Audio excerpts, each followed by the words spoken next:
Hello everyone. तर कसे आहात सगळे? दीपास टेस्टी डिलाईटमध्ये तुम्हा सर्वांचं खूप खूप स्वागत आहे. तर आज मी बनवली फणसाच्या बियांची भाजी. आणला होता फणस आणि तो खाऊन झाल्यानंतर त्याच्या बिया नेहमी मी भाजून किंवा कुकरला पाण्यामध्ये मीठ घालून शिजवून आम्ही खातो. पण बोललं मी रेसिपी पाहिली होती यूट्यूबला की या बियांची भाजी बनवतात. तर मी आज फर्स्ट टाईम ही भाजी ट्राय केली आहे, पण खूप छान झाली. तर रेसिपीला सुरुवात करूयात आणि एकदा तुम्ही अशा पद्धतीनं फणसाच्या बियांची भाजी करा, तुम्हालाही आवडेल. तर या फणसाच्या बिया मी स्वच्छ धुवून वगैरे घेतलेल्या आहेत आणि त्यानंतर आता आपल्याला त्याची साल काढून घ्यायची. तर मी त्या थोड्याशा फोडणार आहे, म्हणजे त्याची साल आपल्याला काढायला सोपं जाईल. तर ह्या बिया काय मी शिजवल्या किंवा भाजल्या वगैरे नाही आहेत, बस कच्च्याच या बिया आहेत. आणि आता त्या थोडंसं त्याला आपण म्हणजे फोडणार आहोत, म्हणजे त्याच्या जे साल आहे तर ते पटकन बाजूला होतात.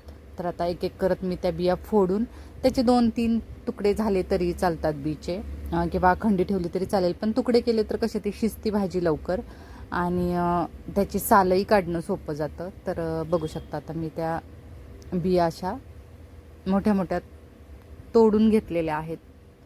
तर कुठून म्हणजे खलबत्ता जो असतो ना त्याच्या ठोंब्यापासून मी त्या कुटून घेतले. तर बघू शकता आता मी सगळ्या त्या बियांच्या साल काढलेल्या आहेत आणि बघू शकता आता ह्या अशा प्रकारे आपल्याला त्या बिया दिसतात. म्हणजे थोडक्यात आपले बदाम कसे असतात तशा टाईप त्याचा कलर असतो. आणि आता करूयात भाजीला सुरुवात. तर सगळ्यात आधी तर तेल घेतलं आहे मी. तर चांगले 4 चमचे तेल घेतलेलं आहे. त्यामध्ये घातले 2 हिरव्या मिरच्या उभ्या चिरून. तर हे तेल थोडंसं मी म्हणजे पापड वगैरे तळलेलं होतं, त्यामुळे त्याला थोडंसं असं फेस आल्यासारखा होतोय. तर त्यामुळे थोडं दिसायला ते वेगळं दिसेल, पण चांगलं आहे. आणि मिरच्या भाजून घेतल्या की त्यामध्ये नंतर मी अगदी बारीक चिरलेला कांदा घातला आहे. कांदा थोडासा परतल्यावर घातलेला आहे. लसूण आणि खोबरं हे मिक्सरला कच्चंच वाटलेलं होतं ते घातले. आणि हे 2 टोमॅटो होते, तर त्याची अशी जाडसर पेस्ट केलेली होती, तर ते टोमॅटो घातलेले आहेत. तर कांदा, लसूण, खोबरं आणि टोमॅटो याचं हे सगळं वाटण आहे थोडक्यात.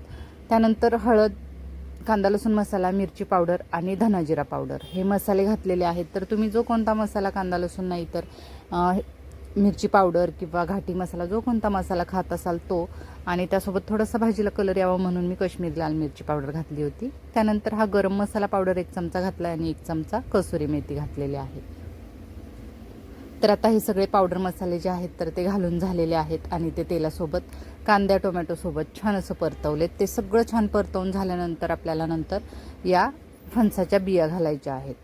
तर आता त्याही आपण मसाल्यासोबत परतवून घेणार आहोत. तर त्याआधी तर त्यामध्ये घालते मीठ. तर चवीनुसार मीठ घातलं आहे, थोडीशी वरून बारीक चिरलेली कोथिंबीर घातली आहे. आणि आता आपल्याला हे सगळं छान असं मिक्स करून घ्यायचं आहे, म्हणजे मसाला सगळ्या त्या बियांना लागेल आणि बियाही तेलात चांगल्या फ्राय होतील असं आपल्याला 1-2 मिनटं परतवून घ्यायचं आहे.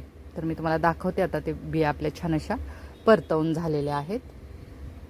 तर आता त्यानंतर घालूयात, या बिया शिजण्यासाठी म्हणून पाणी लागतं. तर मी अगदी सुकीसर बनवणार आहे भाजी, फार पातळ बनवणार नाही, त्यामुळे अगदी थोडासा पाण्याचा हपका दिलेला आहे. म्हणजे फक्त अर्धा ग्लास पाणी असेल किंवा अर्ध्या ग्लासलाही थोडंसं कमी असेल. आणि अगदी लो टू मिडियम गॅसवर मी ही भाजी आता 10 मिनटासाठी शिजवून घेणार आहे. तर मधून मी 1दा-2दा असं झाकण काढून ती भाजी ढवळून घेतली होती, हलवून घेतली होती. तर बघू शकता आता ते मीठ मसाला, त्यामुळे त्याला पाणी सुटतं भाजीला जास्तीचं आपण झाकण ठेवल्यावर. तर त्यामुळे मी आधी तर अगदी थोडंसंच पाणी घातलं होतं. तर आता बघू शकता बऱ्यापैकी आपली ही भाजी रेडी झालेली आहे. तर त्या बिया असतात तर त्या अगदी मऊ, पूर्णाप्रमाणे अगदी मऊ होतात शिजल्यानंतर. तर तशा प्रकारात मी ही भाजी शिजवून घेतलेली आहे आणि ग्रेव्ही अगदी घट्ट झालेली आहे. बघू शकता तरी टिफिनसाठी वगैरे खूप छान रेसिपी आहे. तर लहान मुलांना किंवा ज्यांना कोणाला आवडत नसेल अशा सगळ्यांना दिली ना तरी कोणी ओळखू पण शकणार नाही ही भाजी कशाची आहे. आणि सेम काजूची कशी भाजी लागते, ओल्या काजूची, किंवा आपण भिजवून वगैरे काजूची किंवा फ्राय करून काजूची भाजी करतो, तर अगदी सेम त्या प्रकारात ही भाजी लागते. तर तुम्ही यासोबत थोडंसं फ्रेश क्रीम शेवटी घातली किंवा थोडंसं दही घातलं ना तर अजून त्याची टेस्ट छान येते. पण मी तर साधी सिंपलच आज बनवलेली आहे आणि ती मी टिफिनसाठी बनवलेली होती. तर मी ती चपातीसोबत सर्व केलेली आहे. तुम्ही भाकरी, भात, फुलके कशासोबतही खाऊ शकता. तर गरमागरम चपात्या आणि आपली ही फणसाच्या बियांची भाजी रेडी झालेली आहे. तर टोमॅटो, काकडी आणि कांदा याच्यासोबत मी सर्व केलेली आहे. तर मी बनवलेली ही फणसाच्या बियांची भाजी याची रेसिपी तुम्हाला कशी वाटली ते मला नक्की सांगा. तसेच तुम्ही एकदा अशा प्रकारे फणसाच्या बियांची भाजी ट्राय करा की आपण फणस खातो आणि बिया टाकून देतो, तर या फणसाच्या बिया खूप उपयुक्त आहेत. तर एकदा नक्की अशा प्रकारे भाजी ट्राय करा आणि आपल्या चॅनलवर जर नवीन असाल तर लाईक, शेअर आणि सबस्क्राईब नक्की करा. थँक्यू.